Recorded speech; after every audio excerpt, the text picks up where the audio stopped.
من الشیطان الرجیم بسم اللہ الرحمن الرحیم الحمد للہ رب العالمین والصلاة والسلام علی سید الانبیاء والمرسلین ومولانا ابی القاسم محمد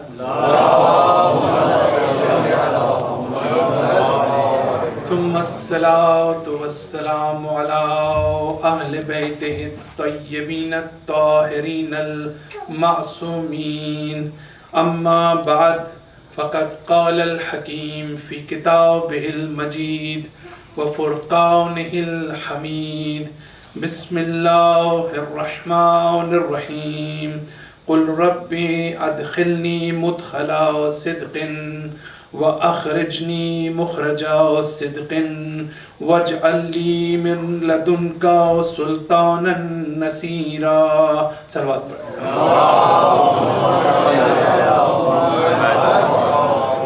عزیزان محترم، ہماری مجالس کا جو کلی عنوان ہے اور ٹاپک ہے وہ spiritual development in the light of contemporary challenges, یعنی ہر وہ چیز جس کا تعلق ہماری روحانی اور معنوی ترقی سے ہے، ہماری پیوریفیکیشن سے ہے اور اسپریچول ڈیولپمنٹ سے ہے۔ انشاءاللہ ہم ان موضوعات کو ایک ایک کر کے ڈسکس کر رہے ہیں، اور آنے والی مجالس میں خود اسپریچولیٹی اور جس کو روحانیت یا معنویت یا اسپریچولیٹی کہتے ہیں، میں خود اس کو بھی ایکسپلین کرنے کی کوشش کروں گا۔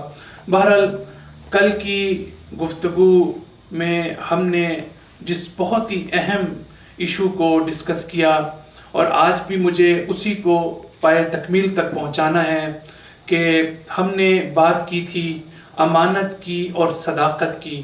یہ بہت ضروری ہے کہ ہم اپنے اندر امانت اور صداقت یعنی ٹروتھفلنس اور ٹرسٹ وردینس، یہ دو اخلاقی صفات ایسی ہیں کہ جس کو ضروری ہے کہ ہم اپنی ذات میں، اپنی زندگی میں، اپنی جو پرسنالٹی ہے، ہماری روح ہے، اس میں اس کو اپنے وجود کا حصہ بنائیں۔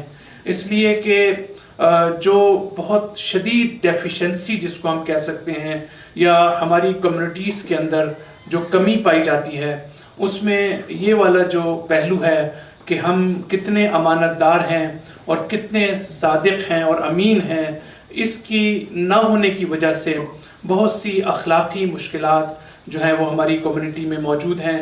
تو ہم نے اس کے اوپر بات کی، اور میں نے تفصیل کے ساتھ امانت کے اوپر خاص طور پر کہ ٹرسٹ وردینس جو ہے اس کے اوپر میں نے بات کی کہ اس کے مختلف پہلو ہیں۔ ان میں سے ایک تو یہ سمپل ہے کہ آپ کسی کے پاس کوئی چیز امانت کے طور پر رکھواتے ہیں، کوئی پیسے ہیں، کوئی رقم ہے، تو اس کو آپ جو ہے وہ اس کو اسی طریقے سے اس کی امانت کو واپس کریں۔ لیکن امانت کے اور بھی بڑے اہم پہلو ہیں، اور جس کا اہم ترین جو معنی ہے بنیادی طور پر امانت کا، وہ یہ ہے کہ انسان جو ہے اس کو اللہ تعالیٰ یہ فرماتا ہے قرآن مجید میں کہ ہم نے اس امانت یعنی اس بوجھ کو، یعنی اس ذمہ داری کو، یعنی اس رسپانسبلٹی کو ہم نے آسمانوں کے سامنے پیش کیا، ہم نے زمین کو پیش کیا، ہم نے پہاڑوں کو پیش کیا، لیکن انہوں نے اس کو انکار کر دیا اس بوجھ کو اٹھانے کے لیے۔ لیکن انسان نے وَحَمَلَهَا الْإِنسان، انسان نے اس بوجھ کو اٹھانے کے لیے جو ہے وہ حامی بھری، اس لیے کہ انسان نے یہ بتایا کہ میرے اندر یہ قابلیت ہے، میرے اندر یہ صلاحیت ہے، میرے اندر یہ استعداد ہے، میرے اندر یہ کیپیسٹی ہے اور ایبیلٹی ہے کہ اگر کوئی مجھے ذمہ داری سونپتا ہے، اگر کوئی ایسا قانون میرے لیے وضع کرتا ہے، تو باوجود اس کے کہ میرے پاس اختیار ہے کہ میں اس کی خلاف ورزی کروں، لیکن میں اس کو بوجھ کو میں سنبھال سکتا ہوں، اس ذمہ داری کو میں ادا کر سکتا ہوں، اور اپنی ڈیوٹی کو جو ہے اس کو پرفارم کر سکتا ہوں۔ لہٰذا یہ انسان کے اندر صلاحیت ہے تاکہ وہ کمال اور سعادت کی منازل کو طے کر سکے۔ یہ بنیادی مقصد ہے اس کا کہ انسان جو ہے وہ ذمہ دار ہو اور میں نے کل کی مجلس میں یہ عرض کیا تھا کہ بہت سی دفعہ ہم ذمہ داری اولاً تو ہم قبول ہی نہیں کرتے ہیں، یعنی یہ بھی خلاف ہے ہماری فطرت کے، قرآن کی ان آیات کے۔ اگر ہمارے پاس صلاحیت موجود ہے، اگر ہمارے پاس وقت موجود ہے، اگر ہمارے پاس جو ہے وہ سرکمسٹانسز ہمیں اجازت دیتے ہیں اور ہمیں کوئی ذمہ داری دی جاتی ہے، چاہے وہ گھر کی طرف سے ہو، فیملی کی طرف سے ہو، کمیونٹی کی طرف سے ہو، تو پہلے تو ہمیں چاہیے کہ ہم اس ذمہ داری کو قبول کریں، اور دوسرے مرحلے میں بہت سے لوگ ذمہ داری کو تو لیتے ہیں لیکن اس کو بطریق احسن انجام نہیں دیتے۔ تو یہ بھی ایک بڑا امپورٹنٹ بات ہے کہ انسان جب اپنے آپ کو امانت دار سمجھتا ہے، جب انسان اپنے آپ کو ٹرسٹ وردی بنانا چاہتا ہے، تو اس کا مطلب یہ ہے کہ کچھ ذمہ داریاں جو انسان کو دی جاتی ہیں اس کو وہ اچھے طریقے سے اور پوری کمٹمنٹ کے ساتھ اور پوری توجہ کے ساتھ ان ذمہ داریوں کو جو ہے وہ ادا کرے۔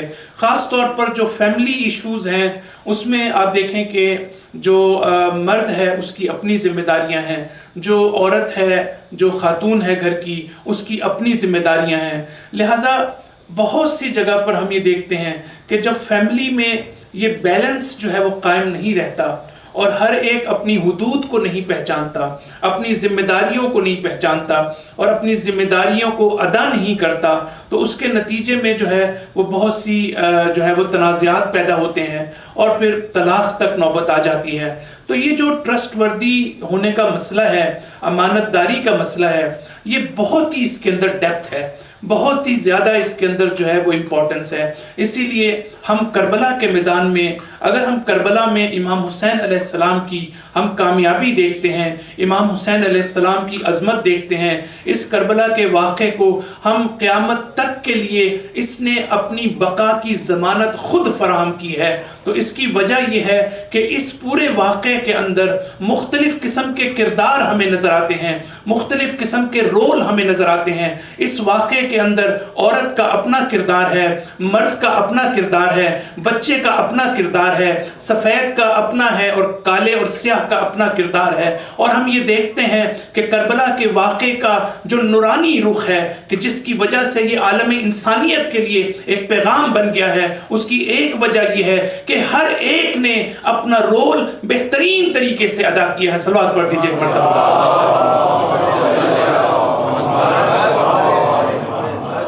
تو ہم نے کل میں نے ایک روایت آپ کے سامنے پیش کی کہ جس میں ہمارے چھٹے امام جعفر صادق علیہ السلام فرماتے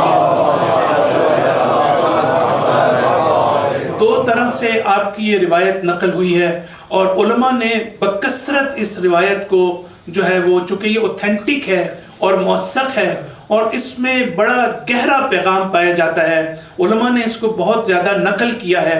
امام فرماتے ہیں کہ لا تنظروا کثرت الصلاۃ والصوم والحج والمعروف، کہ تم لوگوں کی نمازوں کو یا کثرت نماز کو یا طولانی سجدوں کو مت دیکھو، ان کی روزوں کو مت دیکھو، ان کی حج اور زیارتوں کو نہ دیکھو، ان کی نیکیوں کو نہ دیکھو، اور نماز شب میں ان کی گریہ وزاری کو نہ دیکھو، بلکہ جو چیز اہم ہے وہ یہ ہے کہ ان میں دو خوبیوں کا ہونا ضروری ہے، ایک یہ کہ وہ امانت کو ادا کرتے ہوں اور دوسرا یہ ہے کہ ان کے اندر سچائی اور صداقت کا پہلو ہو۔ تو اس کا مطلب یہ ہوا کہ قدم قدم پر جو ہے وہ آپ حضرات بھی دیکھتے ہیں اور میرا بہت زیادہ ایکسپیرینس ہے کہ ہم قدم قدم پر جو دھوکہ کھاتے ہیں اپنے ہی لوگوں سے، اس کی وجہ یہ ہوتی ہے کہ ہم ان کے ظاہر سے متاثر ہو جاتے ہیں، ہم ان کی نمازوں سے متاثر ہو جاتے ہیں، ہم ان کے روزوں سے متاثر ہو جاتے ہیں، جس کی وجہ سے ہم ان پر اعتماد کرنے لگتے ہیں اور جس کی وجہ سے ہمیں نقصان پہنچتا ہے۔ امام علیہ السلام فرماتے ہیں کہ جو اہم چیز ہے وہ یہ ہے کہ اس کی امانت داری کو دیکھو اور اس کے اندر صداقت کو دیکھو۔ کل کی مجلس میں جو ہے وہ، چونکہ میں نے اس کو ڈیٹیل بیان کی تھی، تو اس میں کچھ دوستوں نے بھی مجھے کہا کہ میں تھوڑا سا اور ایکسپلین کروں کہ کہیں اس کے اندر کوئی نیگیٹو میسج موجود نہ ہو، کہیں اس کے اندر کوئی ایمبیگوئٹی باقی نہ رہے۔ تو میں اس کا جو حدیث ہے اس کا مطلب یہ نہیں ہے کہ نماز کی اہمیت نہیں ہے، روزے کی اہمیت نہیں ہے، عبادات کی اہمیت نہیں ہے، بلکہ ہمیں اس کی روح کو سمجھنے کی ضرورت ہے اور اس کی ڈیپتھ میں جا کر ہمیں دیکھنا پڑے گا کہ امام دراصل کیا میسیج دینا چاہتے ہیں۔ امام یہ نہیں کہتے کہ نماز کی اہمیت نہیں ہے، نماز واجبات میں سے ہے، روزہ واجبات میں سے ہے، حج واجبات میں سے ہے، نیکیاں کرنا واجبات میں سے ہے۔ یہ ساری چیزیں جو ہیں وہ انسان کی ترقی کے لیے، اسپریچول ڈیولپمنٹ کے لیے، یہ سب چیزیں انسان کے لیے اہم ہیں۔ لیکن جو پیغام امام معصوم دینا چاہتے ہیں، جو پیغام ہمارے چھٹے امام دینا چاہتے ہیں، وہ یہ کہتے ہیں کہ اگر کوئی نماز پڑھتا ہے، اگر کوئی روزے رکھتا ہے، اگر کوئی حج کرتا ہے، اگر کوئی نیک کام کرتا ہے اور اگر کوئی نماز شب پڑھتا ہے تو یہ اچھی چیز ہے، یہ بہت اچھی چیز ہے، لیکن یہ کافی نہیں ہے کہ صرف انسان یہ سمجھے کہ بس یہی سب کچھ ہے، بلکہ اس سے بڑھ کر بھی آپ کے لیے ضروری ہے کہ دو بنیادی صفات جو ہیں آپ کے اندر پیدا ہوں۔ صلوات پڑھ لیجیے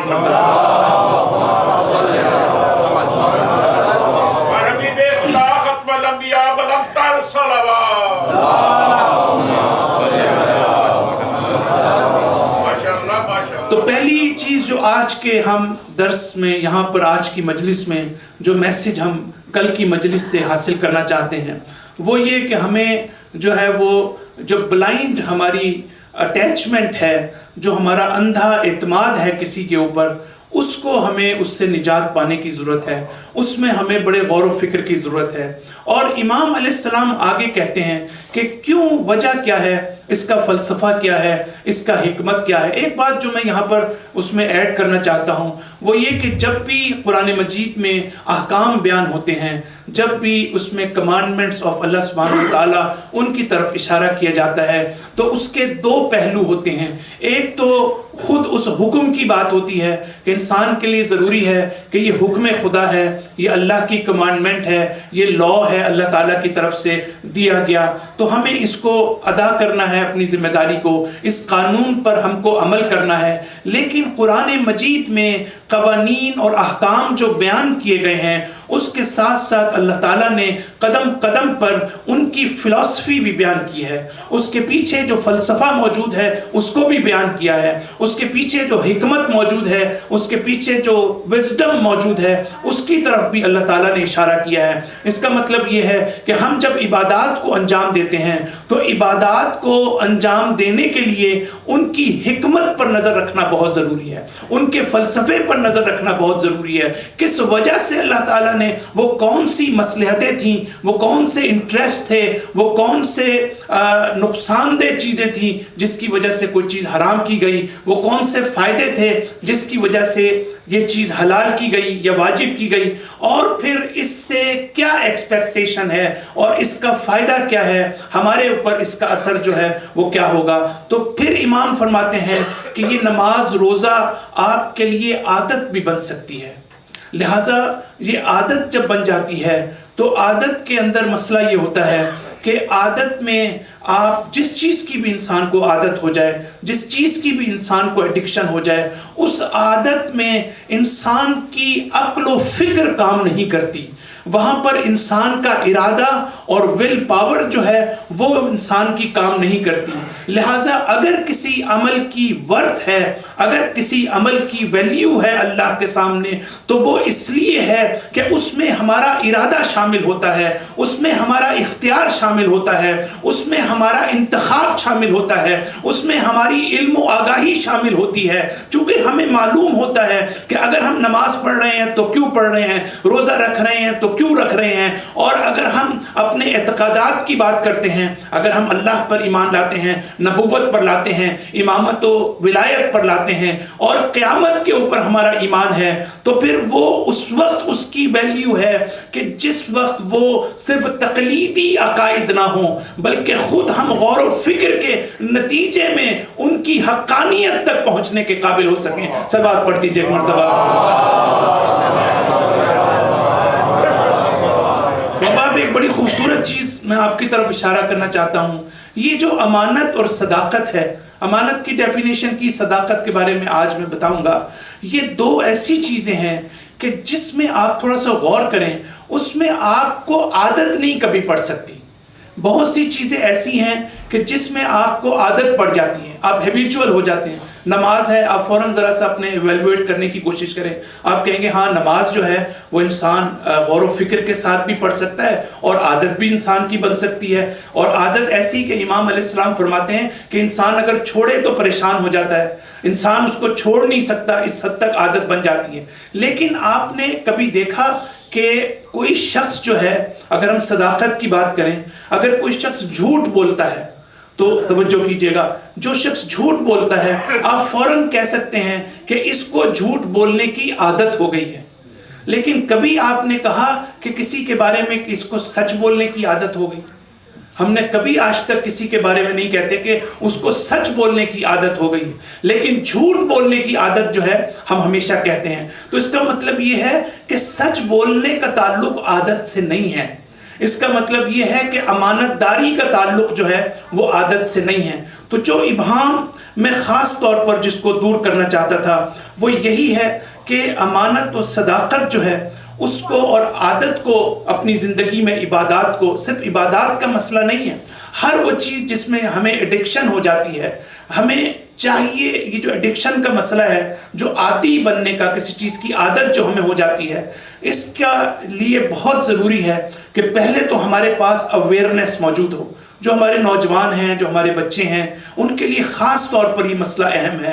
اور آج کل جو ہے وہ سموکنگ کا ایشو ہے، میروانہ کا ایشو ہے، دوسرے ایشوز ہیں، اور اس وقت کثرت سے ماں باپ جو ہیں ہم سے رجوع کرتے ہیں. وہ کتنے پریشان ہیں کہ ان کی نوجوان نسل جو ہے وہ اپنے آپ کو جو ہے مختلف قسم کے اس طرح میں انوالو کرتے ہیں، اور انوالو کرنے کے بعد جب آپ کو کسی چیز کی عادت ہو جاتی ہے، جب آپ کسی چیز کے ایڈکٹڈ ہو جاتے ہیں، تو پھر آپ اس کے فوراً بعد ایک سب سے بڑی پرابلم جو ہمارے اندر پیدا ہوتی ہے، ہم اس کی جسٹیفیکیشن شروع کر دیتے ہیں، ہم اس کا جواز پیش کرنا شروع کر دیتے ہیں.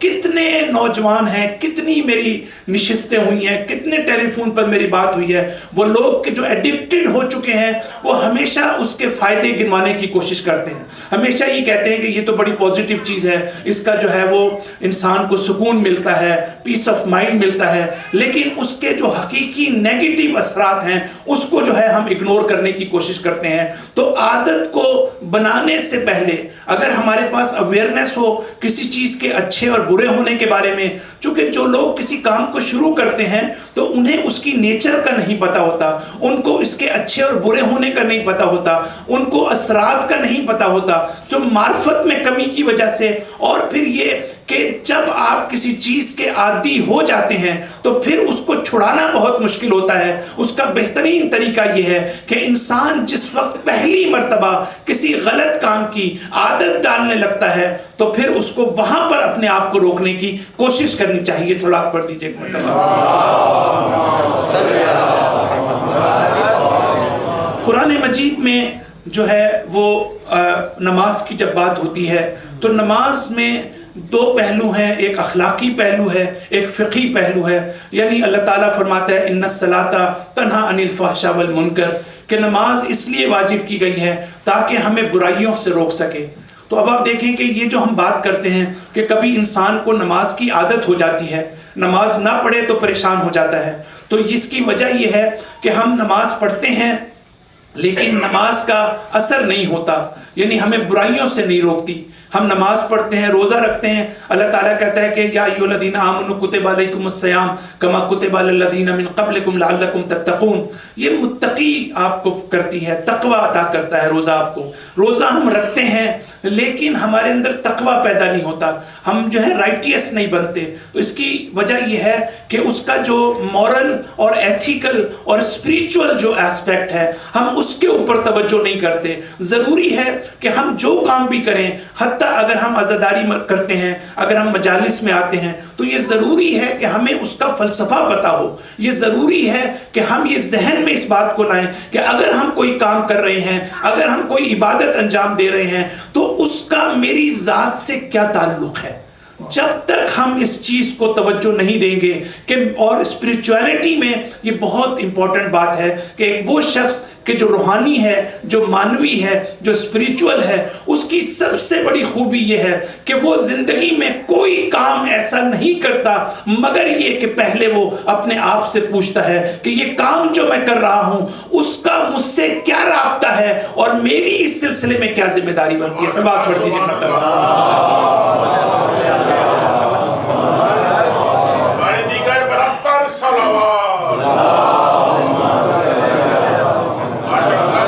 تو عبادت جو ہے وہ اس میں ہمارے بزرگ علماء ایک بڑی خوبصورت بات نقل کرتے ہیں اپنے دروس کے اندر. حکمہ کی میں بات کر رہا ہوں. وہ کہتے ہیں کہ عبادت جو ہے اس کی 3 سٹیجز ہیں. بہت توجہ کیجئے گا. عبادت مکمل نہیں ہوتی، نہ تمام ہے. عبادت ناقص ہے آپ کی اگر اس کے اندر اخلاص نہ ہو. بس عبادت کے اندر اخلاص کا ہونا ضروری ہے. اب دیکھیں اخلاص پر کبھی انشاءاللہ تفصیل کے ساتھ میں دوبارہ مجلس پڑھوں گا، کبھی میں نے ذکر بھی کیا ہے، لیکن یہ سمجھنے کے لیے کہ آیا ہمارے اندر اخلاص ہے یا نہیں ہے، اس میں ایک بڑا اچھا معیار ہمارے علماء نے بتایا ہے، شاید روایات کے اندر بھی موجود ہے، اور وہ یہ ہے کہ کیسے پتہ چلے گا کہ میرا عمل خالص ہے، کیسے پتہ چلے گا کہ میرا عمل جو ہے اس میں کسی اور کی جو ہے وہ انوالومنٹ نہیں ہے بلکہ میں نے صرف اللہ کی خاطر کیا ہے. اور وہ یہ ہے کہ انسان یہ تصور کرے کوئی بھی کام کرتے ہوئے، کوئی بھی اچھا کام کرتے ہوئے کہ مجھے اگر کوئی تعریف کی ضرورت ہے. ہمیشہ ہم چاہتے ہیں نا کہ جب ہم اچھا کام کریں تو لوگ ہمیں اپریشیٹ کریں، لوگ ہماری تعریف کریں، لوگ ہمیں خراج عقیدت پیش کریں، لوگ ہمیں سراہتے رہیں. تو یہ ہمارے دل کی ایک آواز ہوتی ہے. لیکن وہ لوگ کہ جو اپنے عمل کے خلوص پر نظر رکھتے ہیں، جو اخلاص پر نظر رکھتے ہیں، ان کے بارے میں کرائٹیریا یہ بیان کیا گیا ہے کہ اگر ہم یہ جاننا چاہتے ہیں کہ آیا ہمارے عمل میں اخلاص موجود ہے یا اخلاص موجود نہیں ہے تو ہمیں یہ دیکھنا پڑے گا. اگر ہم یہ سمجھتے ہیں کہ ہمیں صرف تعریف اگر کوئی ہماری کرے تو وہ اللہ کی ذات ہونی چاہیے، ہمیں کسی اور کی تعریف کی ضرورت نہیں ہے. اگر ہماری توقع یہ ہے کہ اللہ ہماری تعریف کرے، کسی اور کی تعریف کی ضرورت نہیں ہے، تو اس کا مطلب یہ ہے کہ ہمارا عمل جو ہے وہ خالص ترین عمل ہے. صلوات پڑھ دیجیے. تو بات صرف یہاں ختم نہیں ہوتی. عبادت مکمل نہیں ہوتی جب تک اس کے اندر خلوص نہ ہو، جب تک اس کے اندر اخلاص نہ ہو. اور پھر اخلاص اس وقت تک مکمل نہیں ہوتا جب تک اس میں معرفت نہ ہو، جب تک اس میں علم و آگاہی نہ ہو.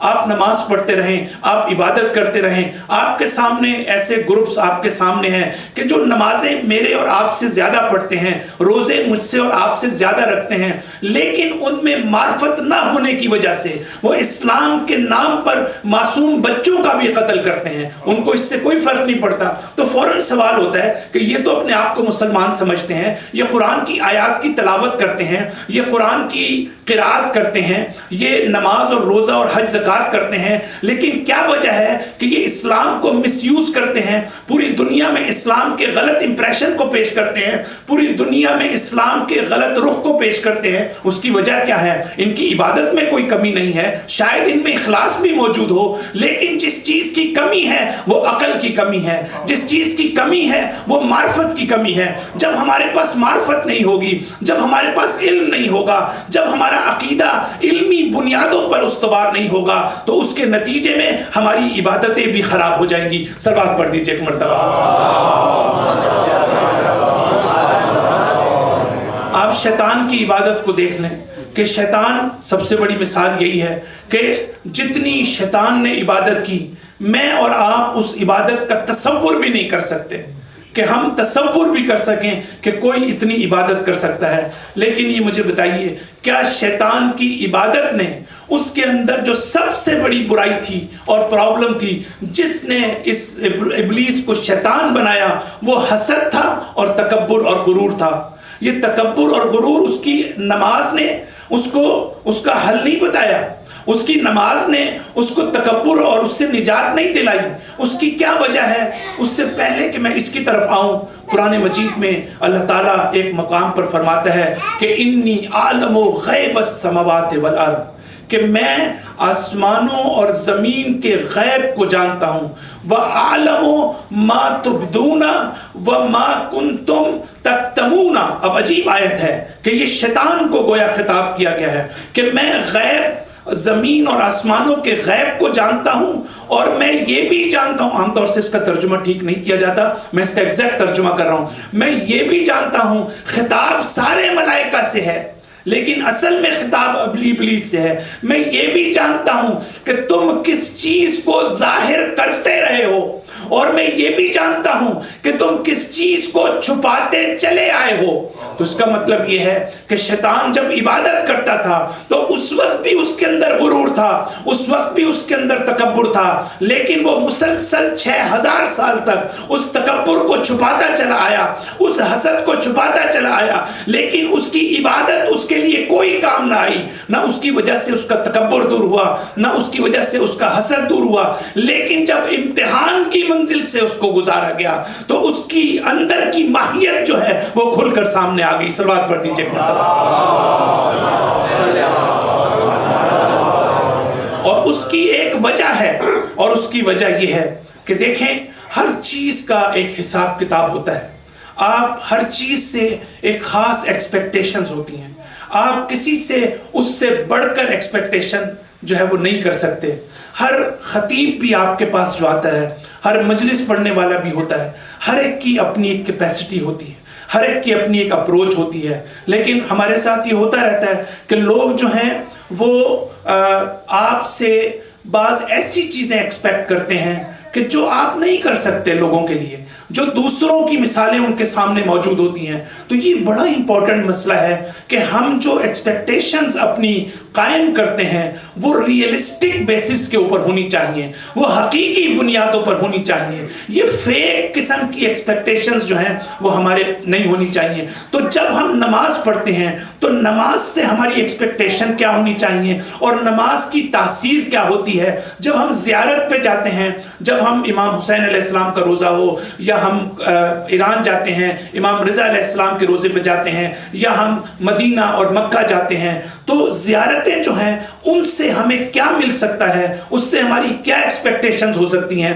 اس کا ہمیں اندازہ ہونا چاہیے۔ یاد رکھیے گا، آپ ساری زندگی نماز پڑھتے رہیں، لیکن جس کو ہم اخلاق کہتے ہیں، جس کو ہم اخلاقیات کہتے ہیں، جس کو ہم اسپرچویلٹی کہتے ہیں، جس کو ہم موریلٹی اور ایتھکس کہتے ہیں، وہ ایک علم کا نام ہے، وہ ایک ہنر کا نام ہے، وہ ایک آرٹ کا نام ہے۔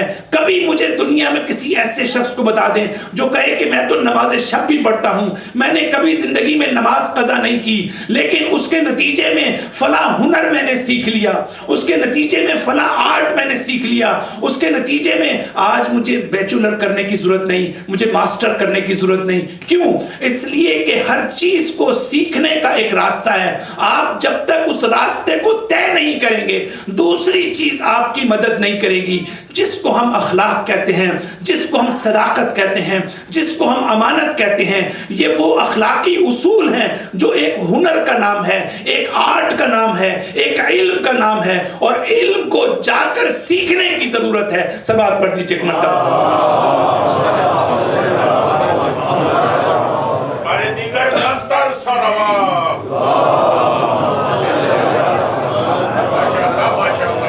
اور ہمارے فقہا ایک بڑی خوبصورت بات کرتے ہیں، میں یہ نقل کروں آپ کو، بات کو آگے بڑھاؤں گا۔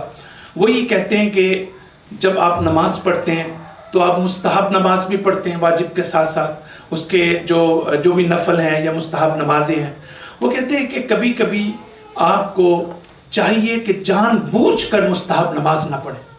کیوں؟ تاکہ آپ کو ان کی عادت نہ ہو جائے۔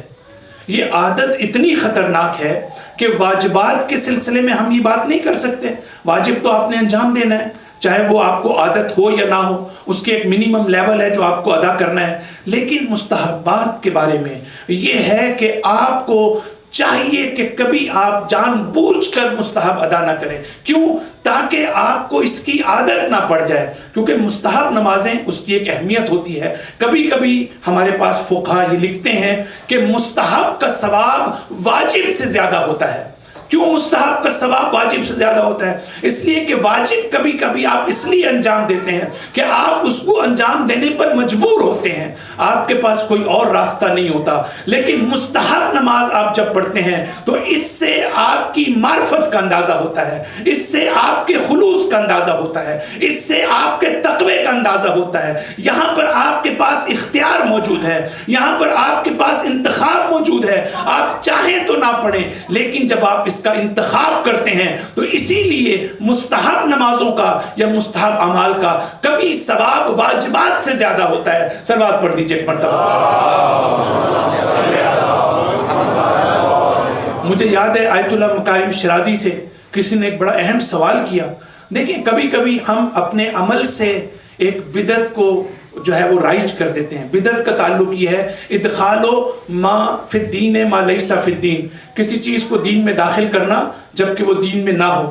تو کبھی کبھی ہم اپنے عمل سے جو ہے ایک چیز لوگوں کو یہ امپریشن دیتے ہیں کہ گویا یہ دین کا حصہ ہے، تو حالانکہ وہ دین کا حصہ نہیں ہوتا. تو مجھے یاد ہے کہ ہم نماز کے بعد ظاہر ہے کہ ہم ایک خاص انداز میں مصافحہ کرتے ہیں اور ہر ایک سے ہاتھ ملاتے ہیں اور لائن بنا کر جو ہم کھڑے ہو جاتے ہیں.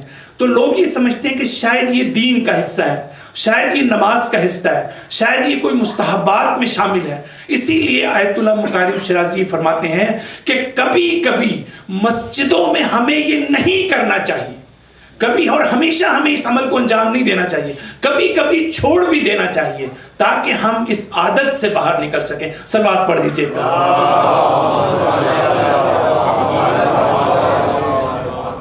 تو یہ میں عبادت کے سلسلے میں اور عادت کے سلسلے میں جو وضاحت کرنا چاہتا تھا وہ میں ضروری ہے کہ میں آج آپ کی خدمت میں بیان کروں، کیونکہ کل کی مجلس میں تھوڑا سا ہو سکتا ہے اس میں ایمبیگوٹی ہو کہ عبادت کی اہمیت نہیں ہے، بلکہ عبادت کی اہمیت اپنی جگہ. امام علیہ السلام یہ کہنا چاہتے ہیں کہ عبادت کافی نہیں ہے، آپ کے اندر امانت ہونی چاہیے، آپ کے اندر صداقت ہونی چاہیے. اب آ جائیں اس دوسرے اہم ترین مسئلے پر. یہ صداقت جو ہے یہ بڑی امپورٹنٹ چیز ہے ہماری زندگی میں، جس کی وجہ سے ہمیں شدید اخلاقی لحاظ سے ہم تنزلی کا شکار ہو رہے ہیں. پہلے تو میں 2-3 باتیں اس سلسلے میں کروں گا اور بڑے اہم نکات ہیں جو آپ کی خدمت میں عرض کرنا چاہتا ہوں. پہلی بات تو یہ ہے کہ ذہن میں یہ سوال تو پیدا ہوتا ہے کہ ہمیں صداقت کی ضرورت کیا ہے، ہمیں ٹروتھفلنس کی ضرورت کیا ہے، اس کا فائدہ کیا ہوگا. سب سے پہلا اصول اخلاقی جو ہمارے ذہن میں ہونا بھی چاہیے، ہماری عقل بھی کہتی ہے، ہماری فطرت بھی کہتی ہے، وہ یہ کہ اگر ہم حقیقی معنی میں، اور احادیث بھی بتاتی ہیں، روایات بھی بتاتی ہیں، قرآن کی آیات بھی اس پر دلالت کرتی ہیں کہ اگر ہم حقیقی مومن بننا چاہتے ہیں، اگر ہم دیکھنا چاہتے ہیں کہ ہم واقعاً مومن ہیں، تو مومن کی نشانیاں قرآن میں بھی بیان کی گئی ہیں، اہل بیت علیہ السلام کی حدیث میں بھی بیان کی گئی ہیں. ان میں سے ایک یہ ہے کہ اگر ہم حقیقی مومن ہیں تو ہمارے اندر یہ صلاحیت ہونی چاہیے کہ ہم کسی کو غیر ضروری طور پر رنج و مصیبت میں مبتلا نہ کریں. کبھی ایسا نہیں ہونا چاہیے کہ ہماری وجہ سے کسی کو تکلیف پہنچے.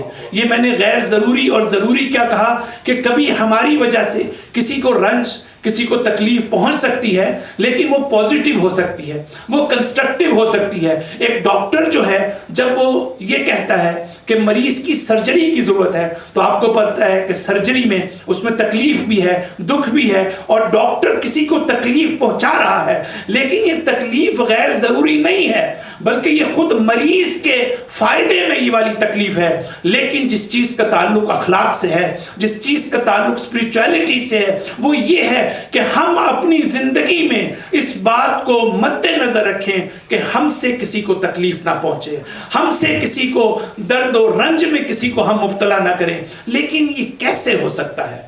یہ ہے اصل سوال. اور یاد رکھیے گا کہ اگر ہم تفصیلات میں جائیں تو ہم حیران ہوں گے کہ اگر ہمارے پاس جب تک یہ صداقت کا عنصر ہمارے پاس موجود نہیں ہوگا، جب تک ہم انصاف کے تقاضوں کو اپنی زندگی میں پورا نہیں کریں گے، جب تک ہم سچائی اور دیانتداری کو اور صداقت کو اپنی زندگی میں نہیں اپنائیں گے، اس وقت تک ہم دوسروں کو اپنی ذات کے ذریعے سے تکلیف پہنچاتے رہیں گے، مختلف طریقوں سے ان کو درد میں مبتلا کرتے رہیں گے. جبکہ مومن کا کام یہ ہے. آپ دیکھیے کہ آج انٹرنیٹ کا دور ہے، سوشل میڈیا کا دور ہے، فیس بک ہمارے ہاتھ میں موجود ہے، اور کس طریقے سے خاندانوں کے خاندان جو ہیں ایک دوسرے کو برا بھلا کہہ رہے ہیں، خاندانوں کے خاندان جو ہیں اس کی وجہ سے اجڑ گئے ہیں۔ کیوں؟ اس لیے کہ ہم جو چیز پوسٹ کرتے ہیں، جو میسیجز ہم پوسٹ کرتے ہیں، ہمیں خود اگر ہمارے اندر صداقت ہو، اگر ہمارے اندر روحانیت ہو، اگر ہمارے اندر دیانت ہو،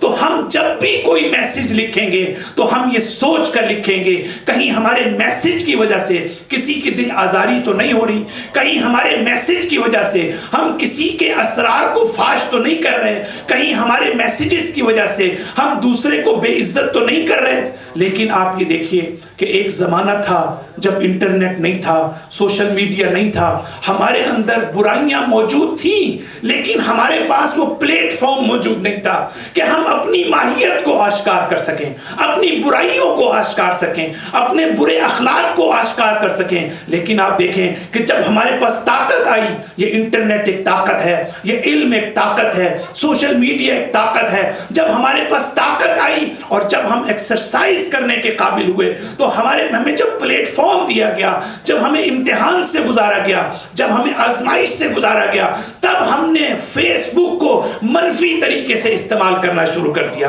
اگر ہمارے اندر صداقت ہو، اگر ہمارے اندر دیانت ہو، اگر ہمارے اندر امانت ہو، تو ہم کبھی بھی کسی کی دل آزاری کا باعث نہیں بنیں گے۔ سبات پڑھ دیجئے ایک مرتبہ۔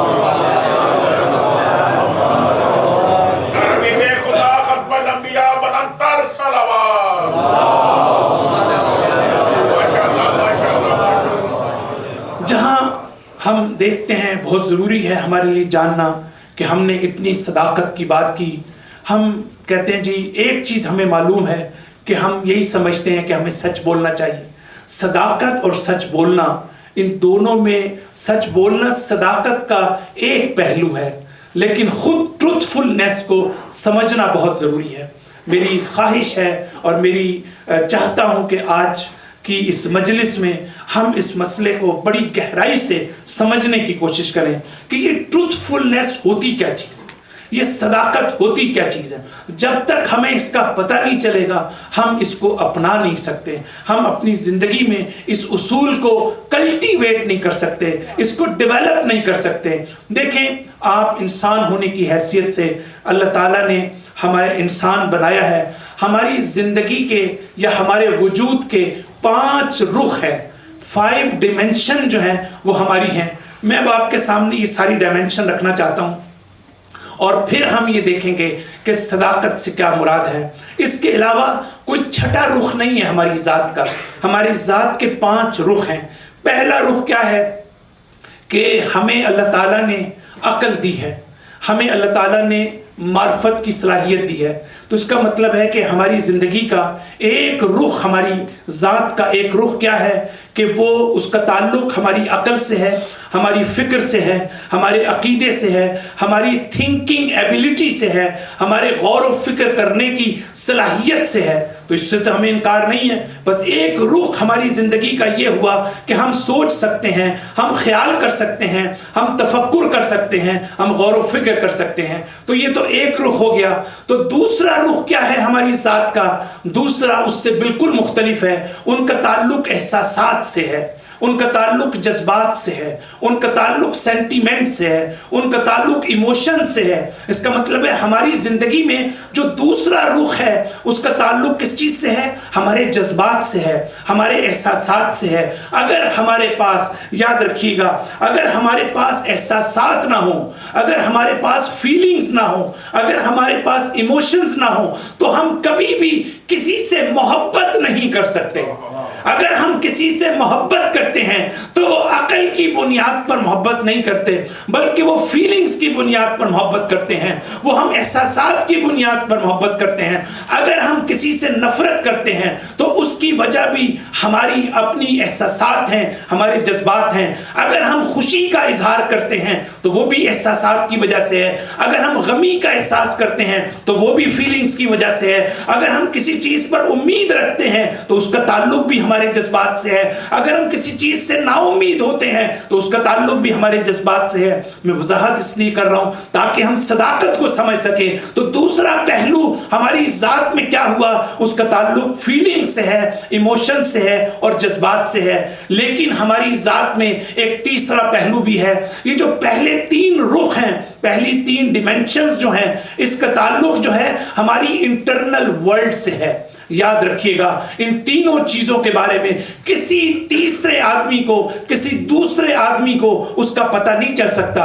قیامت تک میں نہیں بتا سکتا کہ آپ کے ذہن میں کیا ہے, آپ کی فکر میں کیا ہے, آپ کی سوچ میں کیا ہے, آپ کی فیلنگز کیا ہے, آپ کے احساسات کیا ہیں. اور تیسری چیز جو ہمارے اندر انٹرنل ورلڈ میں پائی جاتی ہے وہ کیا ہے, اس کو ہم نیت کہتے ہیں, اس کو ہم انٹینشن کہتے ہیں, اس کو ہم موٹیویشن کہتے ہیں. اب آپ غور کریں کہ ہم ارادہ جس کو ہم کہتے ہیں تو ہمارے اندر 3 چیزیں پائی جاتی ہیں جس کا تعلق انٹرنل ورلڈ سے ہے. ایک ہماری سوچنے سمجھنے کی صلاحیت, ایک ہمارے احساسات اور جذبات, اور تیسری چیز کیا ہے کہ ہم کسی کام کو انجام کیوں دیتے ہیں, اس کے محرکات کیا ہیں, اس کی موٹیویشنز کیا ہیں, اور اس کے پیچھے ہمارا ارادہ کیا ہے. تو یہ 3 چیزیں ہمارے سامنے جو ہیں وہ آ گئیں نیت کی صورت میں, عقیدے کی صورت میں اور جذبات کی صورت میں. یہ ہے انٹرنل. ان سے کوئی شخص واقف نہیں ہو سکتا. کیوں واقف نہیں ہو سکتا؟ اس لیے کہ ان کا تعلق میری اندر کی دنیا سے ہے. آپ کو کیا پتا کہ میں آپ کے بارے میں کیا سوچ رہا ہوں, آپ کو کیا پتا کہ میری فیلنگز کیا ہیں. جب تک 2 ایکسٹرنل چیزیں موجود نہ ہوں اس وقت تک, قیامت تک ہم ان 3 چیزوں کو نہیں سمجھ سکتے. وہ ایکسٹرنل چیزیں کیا ہیں؟ وہ 2 ہیں. ایک ہمارا گفتار ہے اور دوسرا ہمارا کردار ہے. یعنی ایک ہماری زبان ہے, جب تک ہماری زبان نہیں کھلے گی اس وقت تک آپ میرے بارے میں جان نہیں سکتے, میری فیلنگز کے بارے میں نہیں جان سکتے, میرے عقیدے کے بارے میں نہیں جان سکتے, میری نیت کے بارے میں نہیں جان سکتے. اور دوسری چیز میرا عمل ہے اور میرا کردار ہے. اس کا مطلب یہ ہوا کہ 5 چیزیں ایسی ہیں ہمارے پاس جو ہماری ذات میں اور ہمارے وجود میں موجود ہیں.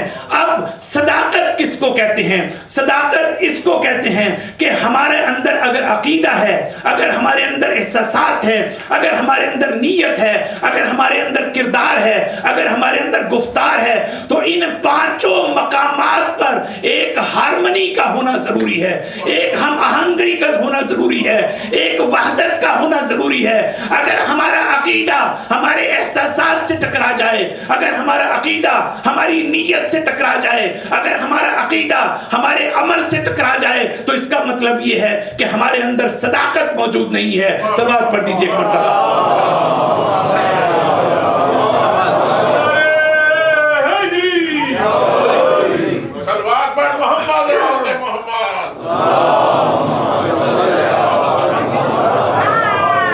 لیکن جب ہم سچ بولتے ہیں, آپ کہتے ہیں جی میں نے سچ بولا, یہ کون سی 2 چیزوں میں آپ کو ہم آہنگی نظر آ رہی ہے؟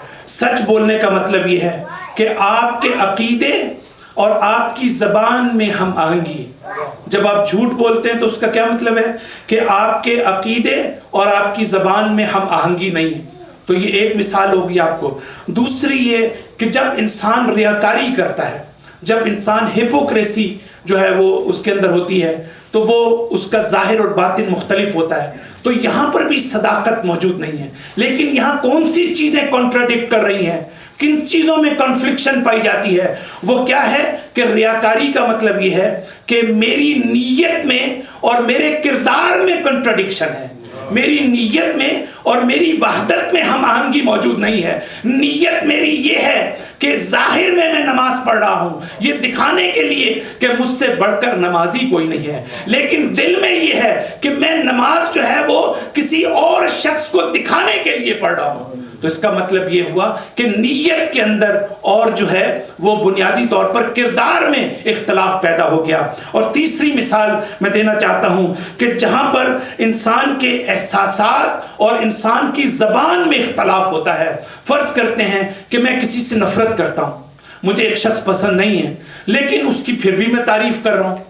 جب مجھے ایک شخص پسند نہیں ہے تو اس کا مطلب یہ کہ پسند اور ناپسند کا تعلق میرے احساسات سے ہے، میرے جذبات سے ہے۔ میرے جذبات کو ہم آہنگ ہونا چاہیے میری زبان کے ساتھ۔ اگر میں کسی کو پسند نہیں کرتا اور زبان سے میں اس کی تعریف کیے چلا جا رہا ہوں تو اس کا مطلب یہ ہے کہ میں دوسرے کو دھوکے میں مبتلا کر رہا ہوں، تو اس کا مطلب ہے اس میں صداقت نہیں ہے۔ اور اگر میں کسی سے نفرت کرتا ہوں لیکن عمل سے میں یہ ظاہر کرتا ہوں کہ یہ شخص جو ہے وہ بہت اچھا ہے میری نظر میں، تو اس کا مطلب ہے یہاں پر احساسات اور عمل کے درمیان تضاد ہے۔ بس یہی میں نے عرض کرنا تھا کہ ہمیں ضروری ہے اس بات کو سمجھنا کہ صداقت کا مطلب یہ ہے کہ انسان کی زندگی کے جو 5 پہلو ہیں ان میں کسی قسم کی اگر کنٹراڈکشن نہ ہو، کسی قسم کا تضاد نہ ہو، اور انسان کے اندر اور باہر کی دنیا میں ایک ہم آہنگی ہو، ایک وحدت ہو، ایک یونٹی ہو، تو یہی وہ انسان ہے کہ جس کو ہم ٹروتفل انسان کہہ سکتے ہیں۔ صلوات پڑھ دیجیے۔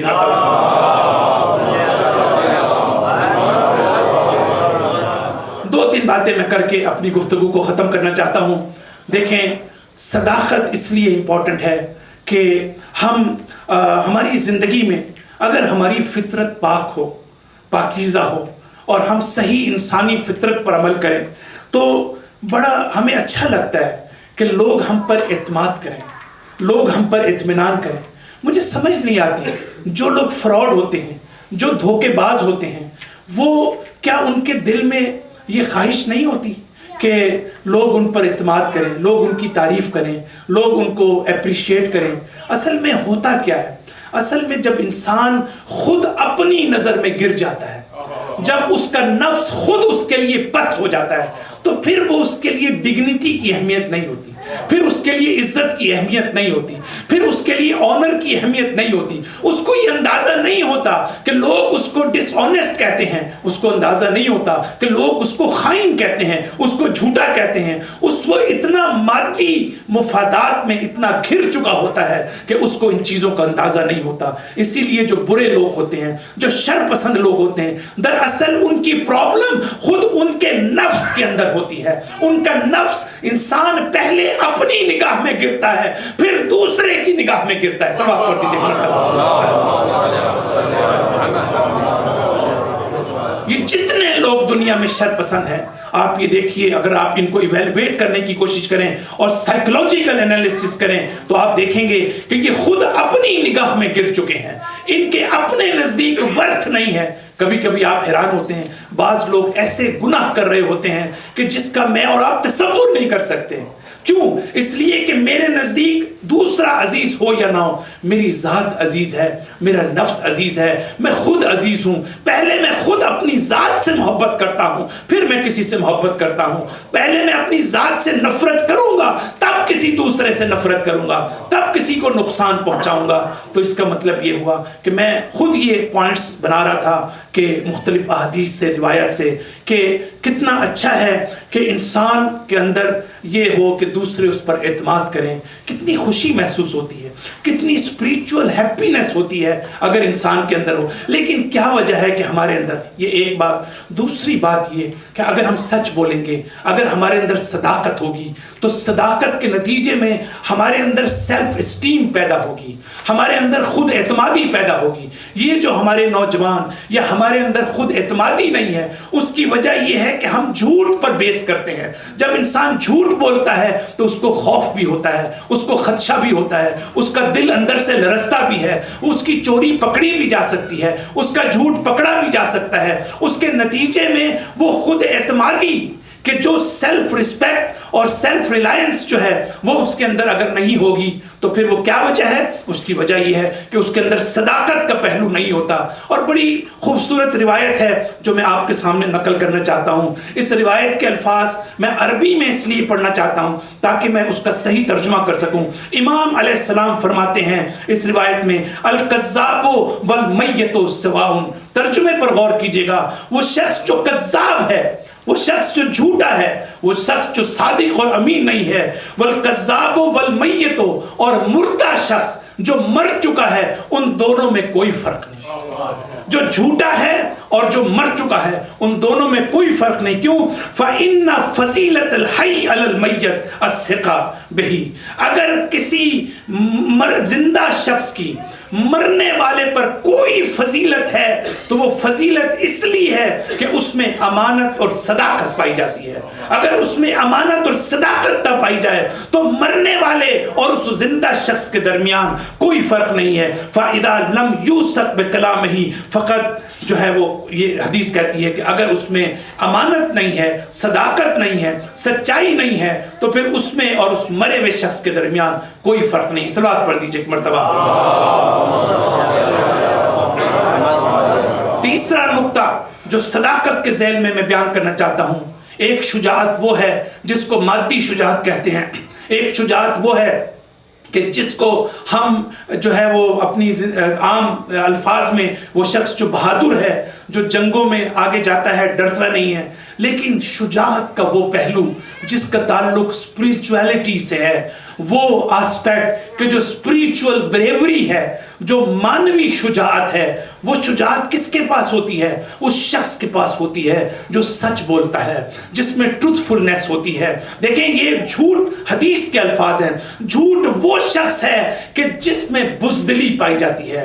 وہ بزدل شخص ہے کہ جو جھوٹ بولتا ہے. وہ شخص ہے جو حقیقت کو فیس نہیں کر سکتا، وہ جھوٹ بولتا ہے. تو اس کا مطلب یہ ہے کہ اگر ہمارے اندر صداقت ہوگی، اگر ہمارے اندر امانت ہوگی، اگر ہمارے اندر سچائی ہوگی تو اسی کو کہتے ہیں شجاعت اور بہادری کہ جو ہمارے اندر ہوتی ہے.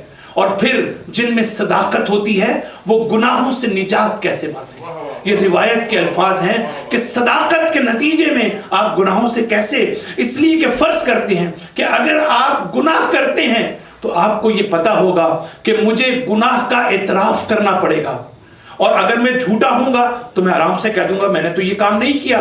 لیکن ایک سچا شخص جو ہے وہ گناہ نہیں کرے گا، اس لیے کہ اس کو یہ خوف ہوتا ہے کہ اگر میں یہ غلط کام کروں گا تو ہو سکتا ہے مجھے کہیں اعتراف کرنے کی نوبت آ جائے. تو میں چونکہ سچ بولتا ہوں لہٰذا میں اعتراف پر مجبور ہو جاؤں گا، تو بہتر ہے کہ میں اس گناہ کو انجام نہ دوں.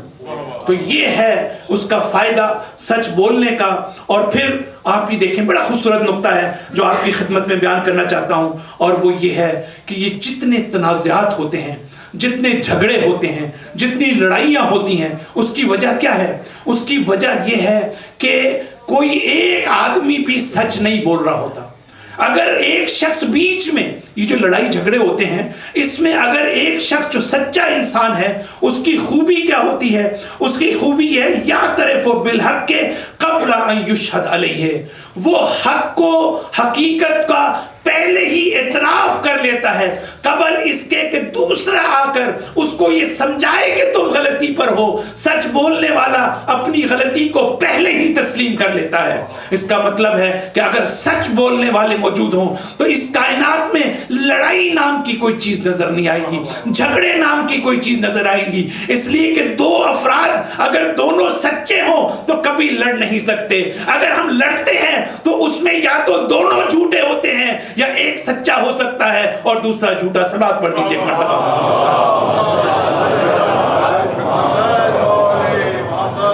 روایت کے الفاظ ہیں کہ انسان کو مومن کی نشانیوں میں سے ایک یہ ہے، وہ یہ ہے کہ وہ سچ کو جھوٹ پر ترجیح دیتا ہے، چاہے سچ کا نقصان ہی کیوں نہ ہو اور جھوٹ کے فائدے ہی کیوں نہ ہو. اب دیکھیں کہ ہم اگر ہمیں فائدہ ہو رہا ہو تو ہم بڑے آرام سے جھوٹ بولتے ہیں، لیکن حقیقی مومن کی جو نشانیاں ہیں وہ نشانیوں میں سے ایک یہ ہے کہ وہ نقصان کو برداشت کرنے کے لیے تیار ہو جاتا ہے، لیکن وہ سچ کو نہیں چھوڑتا.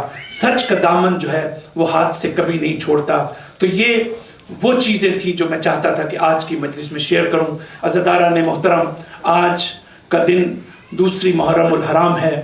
تاریخ یہ بتاتی ہے کہ امام حسین علیہ السلام اپنے اس سفر کو مدینہ سے مکہ اور مکہ سے کوفے کی طرف جو آپ نے سفر اختیار کیا، آپ آخر میں جب کربلا کی طرف پہنچتے ہیں تو تاریخ ہمیں یہ بتاتی ہے کہ آپ کی سواری نے آگے بڑھنے سے انکار کر دیا۔ امام حسین علیہ السلام نے اپنی سواری کو چینج کیا، دوسری سواری نے بھی آگے بڑھنے سے انکار کر دیا، تیسرا گھوڑا لایا گیا۔ تاریخ بہرحال یہ بتاتی ہے کہ 7 مرتبہ امام حسین کے گھوڑے کو تبدیل کیا گیا۔ ایک مرتبہ امام نے پوچھا کہ ارے یہ کون سی سرزمین ہے، اس سرزمین کا نام کیا ہے؟ کہا کہ مولا اس کو غازریہ کہتے ہیں۔ امام نے کہا کہ کیا اس کا کوئی اور نام بھی ہے؟ کہا کہ مولا اس کو نینوا کہتے ہیں۔ کہا کیا اس کا کوئی اور نام بھی ہے؟ مولا اس کو شط الفرات کہتے ہیں۔ امام حسین نے کہا کہ کیا اس زمین کا کوئی اور نام بھی ہے؟ کہا کہ مولا اس کو کربلا کہتے ہیں۔ عزادارو کربلا کا نام آنا تھا۔ ایک مرتبہ سید الشہداء کی زبان مبارک سے یہ کلمات ادا ہوئے اور کہا کہ کرب و بلا کا نام لیا، یہی وہ زمین ہے کہ جو کرب و بلا کی زمین ہے۔ ارے یہی وہ ہا ہنا محت و رحالنا، یہی وہ زمین ہے کہ جہاں پر ہمیں پڑاؤ ڈالنا ہے، یہی وہ جگہ ہے کہ جہاں میرے بچوں کو ذبح کیا جائے گا، یہی وہ جگہ ہے جہاں پر ہمارے خون کو بہایا جائے گا، یہی وہ جگہ ہے جہاں ہمارے عورتوں کو قیدی بنایا جائے گا۔ عزادارو تاریخ یہ بتاتی ہے امام حسین علیہ السلام نے کربلا کی زمین پر پہنچ کر عباس کو بلایا، علی اکبر کو بلایا، اون محمد کو بلایا، عباس کو ان کی شہادت کی جگہ دکھائی، اون محمد کو ان کی شہادت کی جگہ بتائی، اور پھر علی اکبر کو ان کے مقتل کی جگہ بتائی۔ عزادارو اتنے میں کسی نے آ کر سید الشہداء سے کہا کہ یہ اپنا رسول اللہ بہن زینب آپ کو بلاتی ہیں، آپ کو یاد کرتی ہیں۔ عزادارو امام حسین خیمے میں گئے، زینب سے ملاقات کی۔ ایک مرتبہ سیدہ زینب نے اپنے بھیا کو دیکھا، کہا بھیا یہ کس سرزمین پر آپ لے آئے ہیں؟ جب سے میں یہاں پر آئی ہوں بڑی تیز ہوا چلتی ہے اور یہ خاک میرے سر پر بیٹھتی ہے، بھیا یہ کون سی جگہ ہے؟ کسی روایت میں ہے کہ سیدہ زینب یہ کہتی ہیں کہ بھیا مجھے اس خاک میں آپ کے خون کی خوشبو محسوس ہوتی ہے۔ عزادارو امام حسین نے کہا کہ بہن یہ ایک عہد الہی ہے، میں اس عہد الہی کو پورا کرنے کے لیے آیا ہوں۔ میں وہ وقت بتاتا ہوں کہ جب صفین کے بعد میرے بابا اس سرزمین سے گزر رہے تھے تو ان کی آنکھوں میں آنسو آ گئے۔ پوچھنے والوں نے پوچھا کہ مولا آپ رو کیوں رہے ہیں؟ تو مولا نے جواب دیا یہ میرے حسین کی قتل گاہ ہے، یہاں پہ میرے بیٹے کو بڑی بے دردی سے قتل کیا جائے گا۔ عزادارو حسین نے بہن کو دلاسا دیا، کہا کہ زینب صبر کرو، بچوں کو تیار کرو۔ عباس کو بلایا، عباس یہاں پر قریب جو رہنے والے ہیں ان کو ایک مرتبہ میرے پاس بلاؤ، میں ان سے ملنا چاہتا ہوں۔ عزادارو عباس نے جا کر بنی اسد کے لوگوں کو بتایا ارے نبی کا نواسا آیا ہے، وہ تم سے ملنا چاہتا ہے۔ ایک مرتبہ وہاں کے لوگ، ان کی عورتیں، ان کے مرد اور ان کے بچے تڑپ کر آئے اور ایک مرتبہ کہا مولا ہماری کتنی خوش نصیبی ہے کہ آپ کے مبارک قدم اس سرزمین پر ہیں، ہم تو نجف جاتے تھے، ہم نے تو کبھی تصور بھی نہیں کیا تھا کہ علی کے بیٹے کی زیارت ہم اپنی سرزمین پر کریں گے۔ عزادارو بس یہ کہنا تھا۔ ایک مرتبہ بنی اسد کے لوگوں نے حسین ابن علی کو خطاب کیا، لیکن مولا ہماری ایک درخواست ہے، ہم یہ چاہتے ہیں کہ آپ اس سرزمین کو چھوڑ دیں، اس لیے کہ کبھی انبیاء کے لیے ہمیشہ یہ زمین زحمت کا باعث بنی۔ مولا ہمارے بزرگ یہ کہتے ہیں کہ کبھی اولیاء کو اس زمین پر چین نصیب نہ ہوا۔ امام حسین نے ایک مرتبہ ان لوگوں سے کہا کہ ارے یہی میری قتل گاہ ہے، یہی ہمارے بچوں کو قتل کیا جائے گا۔ ایک مرتبہ لوگوں سے کہا کہ میں اس زمین کو خریدنا چاہتا ہوں۔ خریدنے کے بعد امام حسین نے یہ زمین ہبا کی بنی اسد کے لوگوں کو یہ کہہ کر کہ دیکھو میں یہ کربلا کی زمین تمہیں ہبا کر رہا ہوں، شاید امام حسین کے ذہن میں ہو جب کل کو میرے زوار آئے تو یہ کہہ کر آئے کہ ہم اپنے مولا کی سرزمین پر جا رہے ہیں، ہم اپنے مولا کے گھر میں جا رہے ہیں۔ امام حسین نے یہ پسند نہ کیا کہ کسی غیر کی زمین میں ان کو قتل کیا جائے۔ عزادارو زمین کو خریدا، زمین کو ہبا کیا، 3 شرطوں کے ساتھ۔ بنی اسد کے لوگوں نے کہا کہ میں تمہیں یہ زمین ہبا کرتا ہوں لیکن میری 3 شرائط ہے۔ ارے جب ہمیں قتل کر دیا جائے تو ہماری لاشوں کو دفنا دیا جائے، اور اگر کوئی ہمارا نشان قبر پوچھنے آئے تو اس کو ہماری قبر کی نشانی بتا دینا، اور اگر کوئی زائر ہماری قبروں کی زیارت کے لیے آئے تو ہمیں ان کو 3 دن تک ان کو مہمان رکھنا۔ یہ کہنے کے بعد اسدارو امام حسین نے بنی اسد کی عورتوں کو بلایا اور کہا کہ دیکھو میں نبی کا نواسا ہوں، میں فاطمہ کا لال ہوں، میں فاطمہ کا فرزند ہوں، میں خدیجہ کا فرزند ہوں، دیکھو اگر تمہارے مرد کسی وجہ سے ہمیں دفنا نہ سکے تو تم پانی بھرنے کے بہانے آنا، تم رات کی تاریکی میں آنا اور ہمارے جسموں پر خاک ڈال دینا۔ ان عورتوں کے جانے کے بعد حسین نے بچوں کو بلایا، ارے اگر تمہارے والدین یہ کام نہ کر سکے تو تم کھیلنے کے بہانے آنا اور اپنے مننے ہاتھوں سے ہماری لاشوں پر مٹی ڈال دینا۔ اللہ لعنت اللہ علی قوم الظالمین۔ سيعلم الذين ظلموا أي منقلب ينقلبون اللهم اغفر للمؤمنين والمؤمنات والمسلمين والمسلمات الأحياء منهم والأموات تابع بيننا وبينهم بالخيرات إنك مجيب الدعوات إنك على كل شيء قدير برحمتك يا أرحم الراحمين۔